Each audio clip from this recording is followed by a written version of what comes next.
Magandang araw mga manonood. Ako si Dr. Revati Ramaswamy mula sa Apollo Hospital, Secunderabad. Pag-usapan natin ang tungkol sa ovarian cysts. Ano ang ovarian cyst? Ang anumang cyst ay isang maliit na supot o parang lobo na may likido sa loob, at ang ovarian cyst ay maaaring nasa loob ng obaryo o katabi ng obaryo.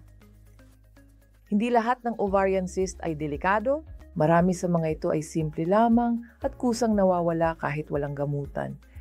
Ang mga ito ay tinatawag na functional cysts, at ang kailangan nating gawin ay ulitin ang ultrasound makalipas ang 1 o 2 buwan matapos itong matuklasan.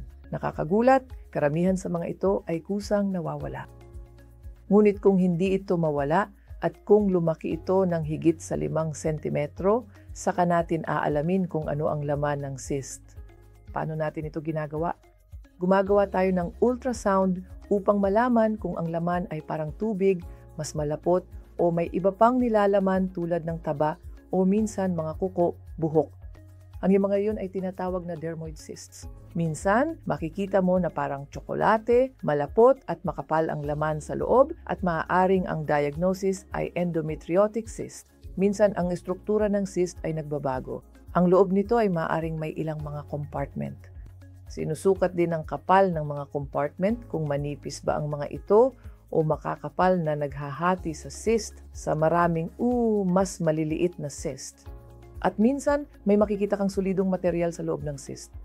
Nakakatulong ang mga ito upang matukoy kung ito ba ay simple cyst, serous cyst, mucinous cyst, dermoid cyst, endometrioid cyst, o malignant cyst.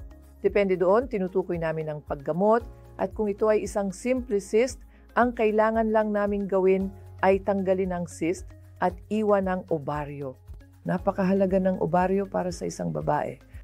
Kung ito naman ay dermoid cyst, kailangang tanggalin ang cyst, ilagay ito sa isang bag, at tiyaking hindi matatapon ang laman ng cyst sa loob ng abdominal cavity dahil nakakairita ang mga ito at kailangan naming ilabas ang bag ng buo.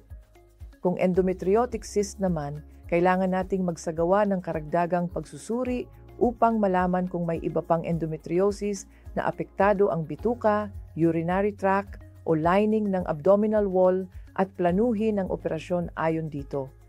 Kung ito ay malignant cyst, kailangan nating magsagawa ng mas marami pang pagsusuri upang malaman kung ano ang tamang paraan ng operasyon, kung maaring operahan o kung kinakailangan ng chemotherapy. Kaya sa madaling salita, kapag may cyst ka, huwag kang magpanik. Karamihan sa mga ito ay hindi nangangailangan ng gamutan at kusa ring nawawala.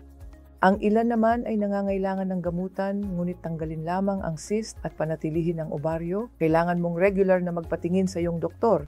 Sa madaling salita, huwag magpanik, huwag basta-basta tanggalin ang obaryo at planuhin ng maayos ang operasyon.